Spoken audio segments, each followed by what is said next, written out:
Hi, this is Derek Lewis Gray, and you're watching Let's Talk.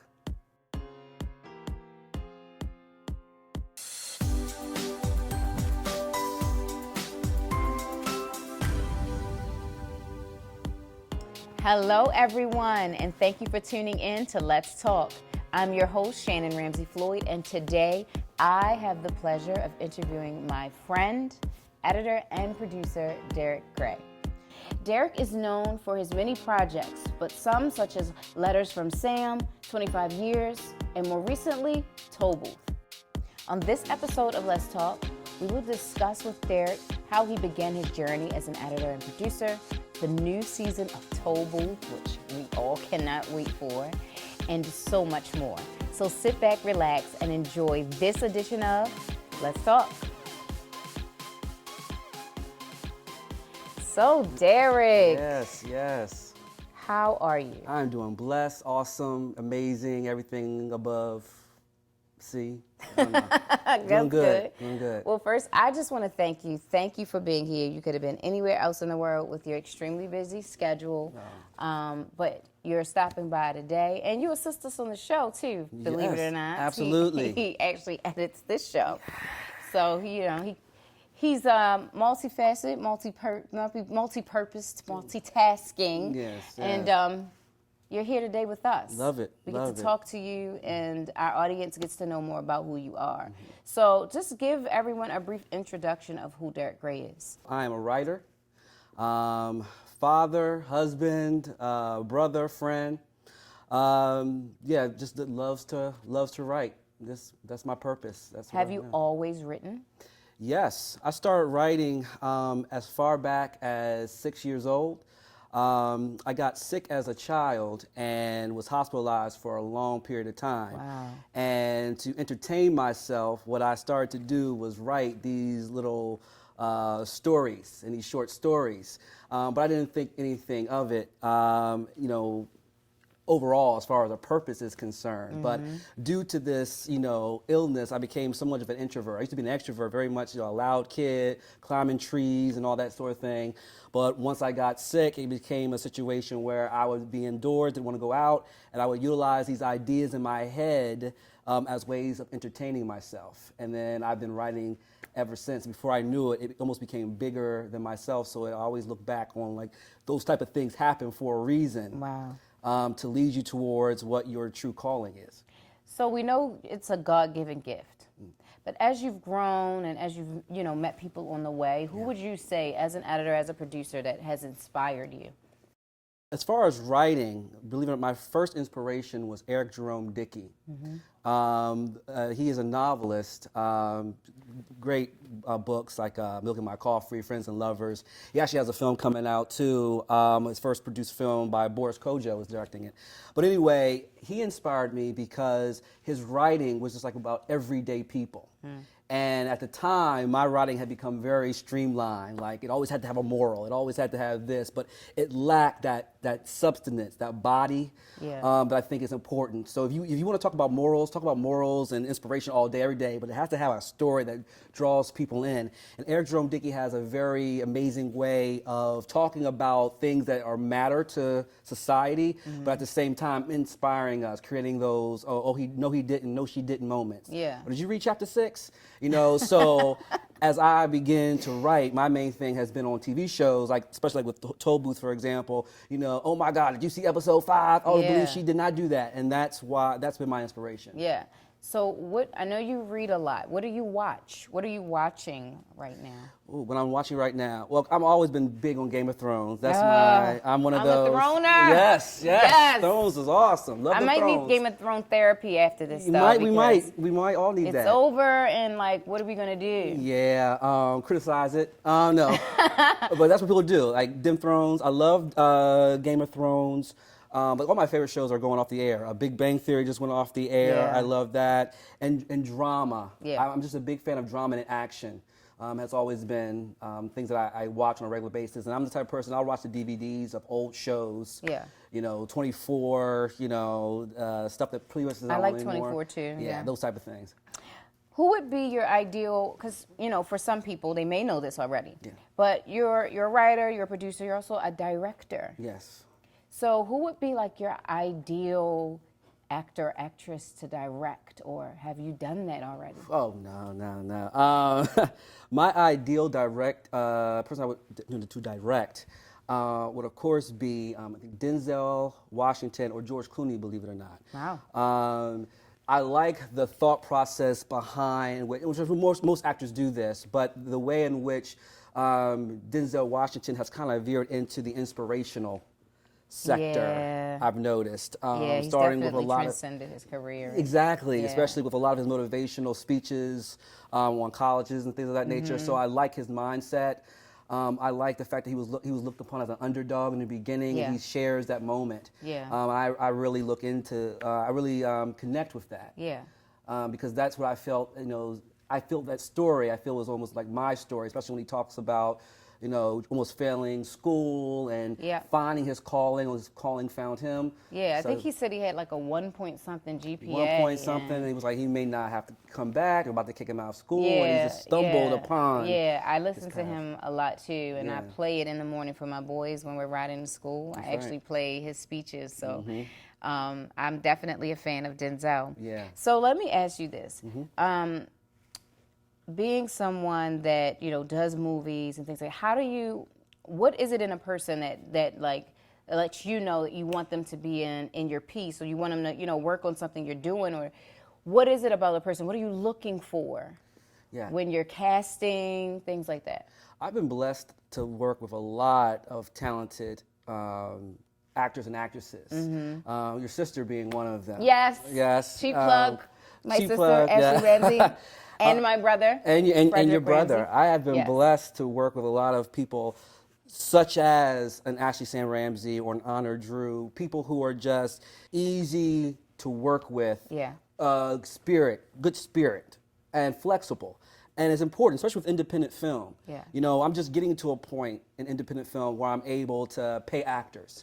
But the people that were there, even before Toll Booth, but like in Ashley, actually, you know what I mean, and other actors before that, they weren't getting paid. Yeah. And the fact that they're still working with me to this day means that I can count on them, to the point that now when I'm writing something, I can write it with them in mind. I can hear Yeah. their voice, and when I write a character, I know right away, okay, this is it. And even if I'm not even thinking about them, Yeah. that they can come to me and tell me, you know what, I want to play this type of role.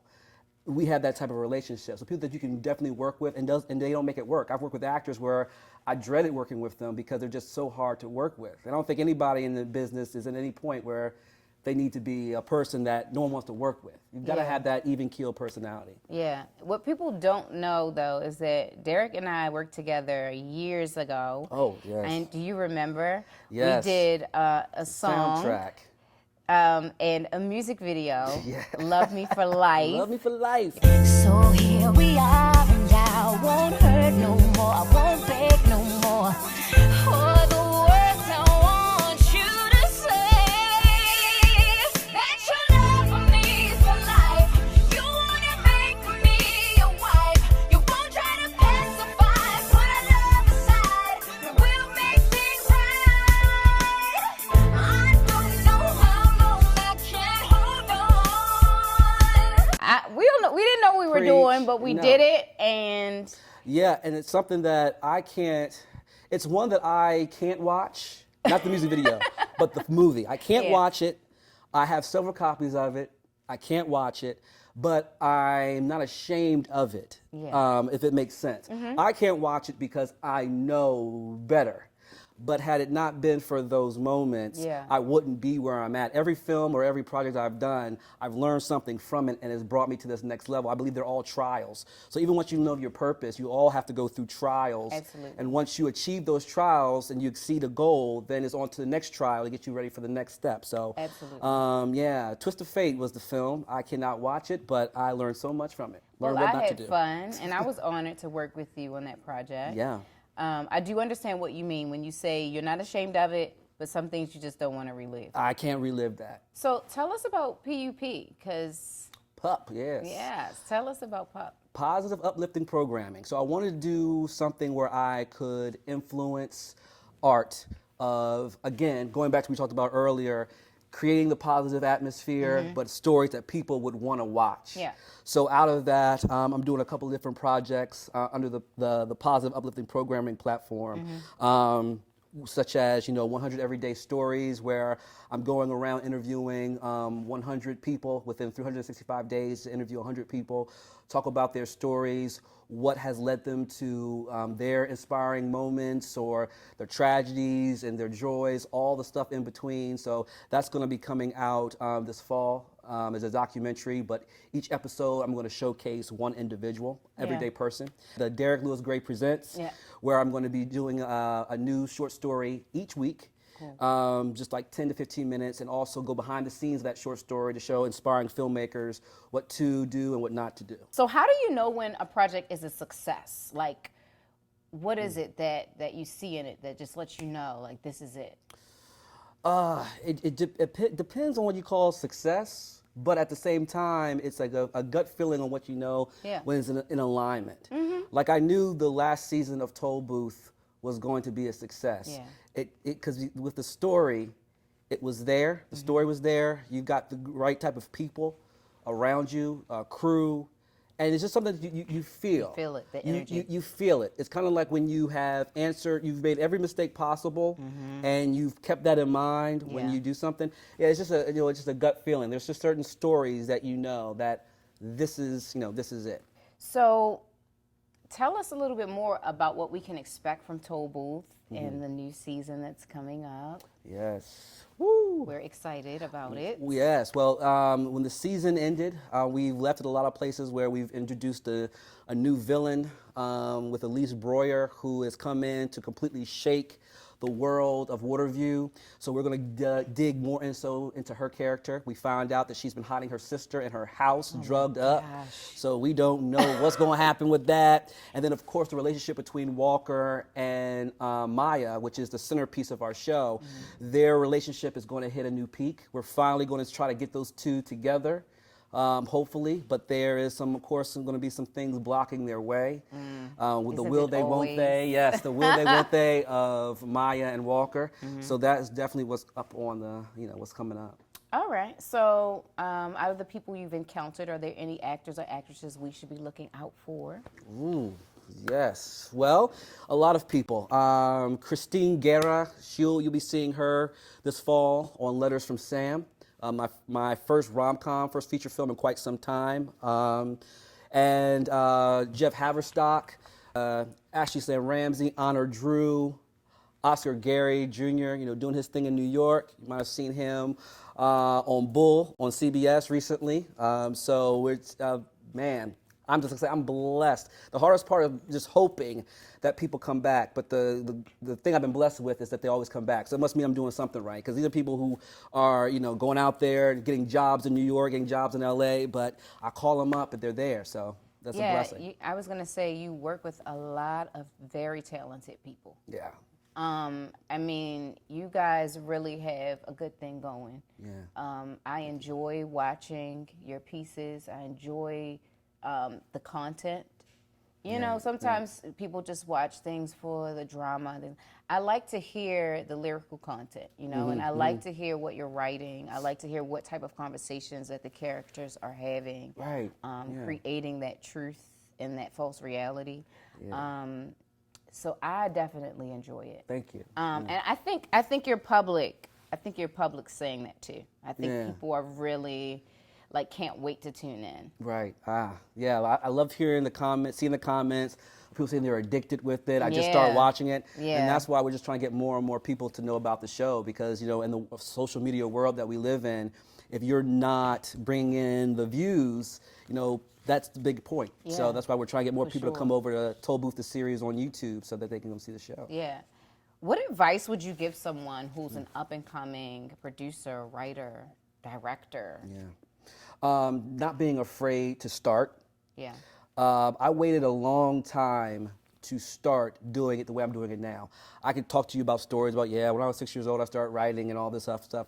But to be honest with you, it wasn't until 2015 that I actually took it seriously. Like, we've known each other now for 10 years now. But even then, I was acting like I already made it, in a sense, where I would only do one movie a year. Yeah. You know, so it's like you keep coming back, having to start from square one. But in 2015, I had a conversation with my father.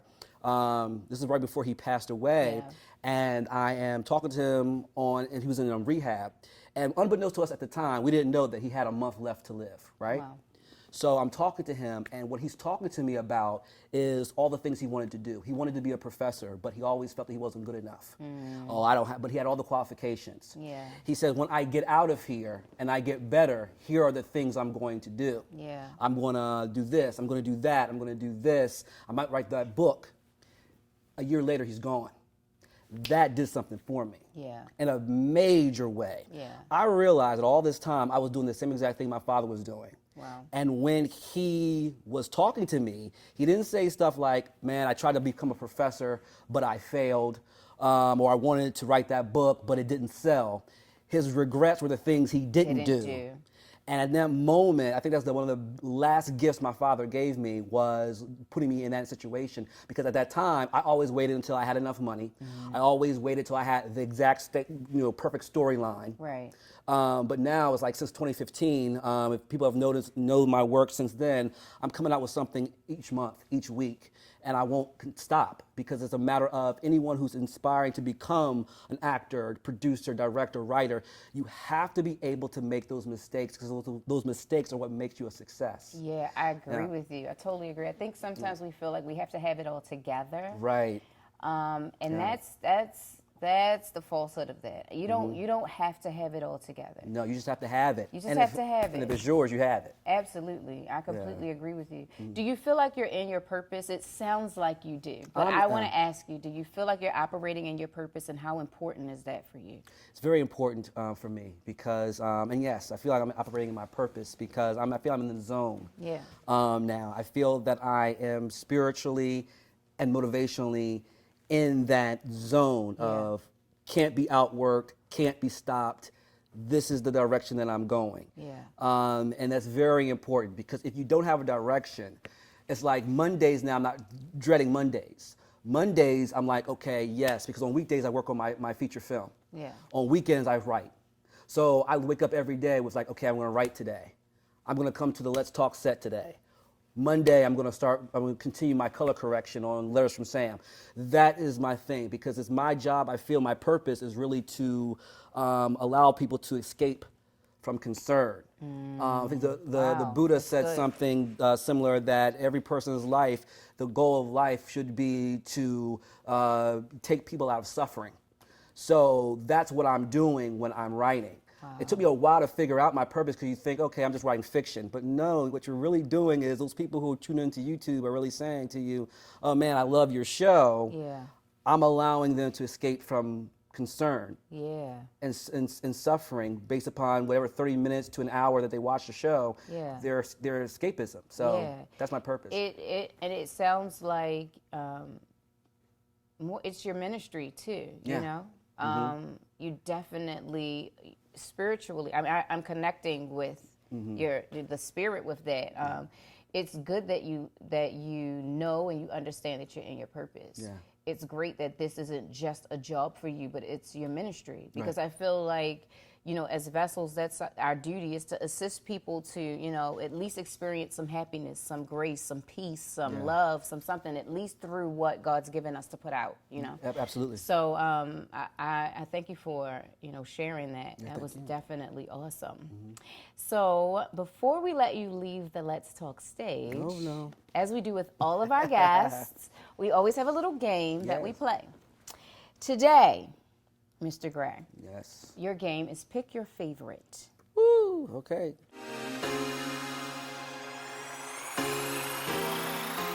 Here we go. All right. All righty. Idris Elba or Denzel Washington? Oh man, Denzel, he's the OG. Okay. He's the OG. Mike Epps or Kevin Hart? Oh man. Ooh. For different reasons though. Okay. Again, I always want to go with the OGs. Okay. Or the firsts. Okay. But Kevin Hart, because I connect with his grind. Okay. And I know the last guest said that too. I think comedian Tiana on the first episode said the same thing. Yeah, that was a get up moment for me. Yes, I get what you're saying. the grind piece of it. You know, Yeah. keep working, keep hustling. That's the thing. Not saying Mike Epps doesn't, but I love it when people show it behind the scenes. You know, He it's does great. give us a lot of that. Yeah. He does. He definitely does. Okay, Michael B. Jordan or Will Smith? Well, you know where I'm going.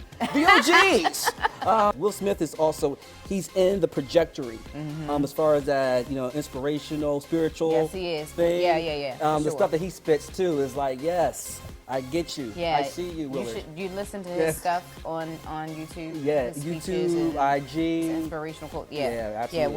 Will's shout out to Will Absolutely. Smith because he's definitely pretty freaking awesome. Yep. Okay, Lee Daniels or Tyler Perry? What? Oh yeah, Tyler Perry. He started the whole Tyler Perry Presents before Lee Daniels. Yeah. And besides that, again, you kind of see where the the theme is for me. Yes. People with a hustle that don't mind showing. Everyone has a story. Yes. But these guys were open with their story. Yes. Yes, and I'm a kindred spirit with Tyler Perry. I get it. Yeah. I get it. For sure. Okay, Yeah. last question. Well, to the game. It's a game. Okay. Spike Lee or John Singleton? These are good ones. I never thought. Okay, I used to think people were faking when they said, "Oh, this is hard." No. Yeah. Yeah. These are one's good. tough, 'cause These are good questions. Yeah. Okay. Man, You can say both. I love them both. I was gonna say just But say Spike, I will say with Spike, man, Mo Better Blues, a true story. Oh, My my first student film, man, I think I copied that whole, Spike Lee has the people on the track, and it Yeah. seems like they're walking, but they're really sitting on a track. Yeah. You know, they Yeah. Man, I copied that whole thing in the undergrad. I had somebody push on an office chair, That and I is pushed hilarious. them on. I had a moment like that. Yeah. I had a moment like that. Yeah. For real. All I had my a old moment like shots when I that. was a kid were like Spike Lee shots. But, Yeah, you know, yeah. So definitely Spike Lee. That's definitely his signature thing. Definitely, yeah. For sure. But speaking of John Singleton, rest in peace Yes. to him. He's done a lot. I mean, a lot for African Americans in the industry. I'm sorry. Absolutely. And what can you tell us? Has he had an impact on what you do? Oh, man. Yes. It goes back to you don't need to be ready to be ready. Yes. At 23, the guy did not know how to operate you shooting out of order a lot of times on TV and as well as feature film. John Singleton, he shot Boys in the Hood all in order because he just didn't have the resources or the people to say, hey, we got the office to this day. We don't have the. He just shot everything in order. At 23, and he said a lot of important things such as no one cares about your movie. And they don't. I'm just really learning that now. There's been so many people who've reached out to me and said, yeah, I love your hustle, man. Nobody cares. That's just something that people say because it sounds nice. And John Singleton, he wasn't afraid to actually tell the truth to people. Yeah. He was confident in his passion. He was confident in his purpose, but he was realistic with it. Yeah. And I think that's why he's a success and why others like him, like the Ryan Cooglers, are a success because they realize nobody cares about your little movie. I care about my movie, and I'm going to make you care about my movie based upon the steps I take. So from Boys in the Hood, Poetic Justice, Baby Boy, that's what John Singleton did. He showed us. Yeah. That you don't need to care about what I'm doing, but eventually you will care. And he gave us some great classics. And great classics. Anytime any of those movies are on, Yeah. I could stop and You have to do it. You knew you just were in the have to presence. watch it. You knew you were in presence of someone way above his time, and he started a whole genre of film. For sure. Yeah. For sure. So rest in peace to John Singleton. We appreciate you and we love you. Absolutely. For sure. So tell everyone where they can follow you, where they can Yes. find you. You can find me in your hearts. But first, try Instagram at Derek Lewis Gray on Instagram and on Facebook. And follow us on YouTube as well. Toll Booth the series on YouTube. Also, Toll Booth series on Instagram as well. All right. Well, as we bring this conversation to a close, again, I want to thank Derek Gray for gracing the stage of Let's Talk. Thank you for being here. Absolutely. And if you know of anyone that you think should be featured on Let's Talk, go to IncisiveEntertainment.com and follow us at letstalk.now. I'm your host, Shannon Ramsey Floyd. You can follow me at @ShannonRamsey_. And remember, if you have something to say, let's talk.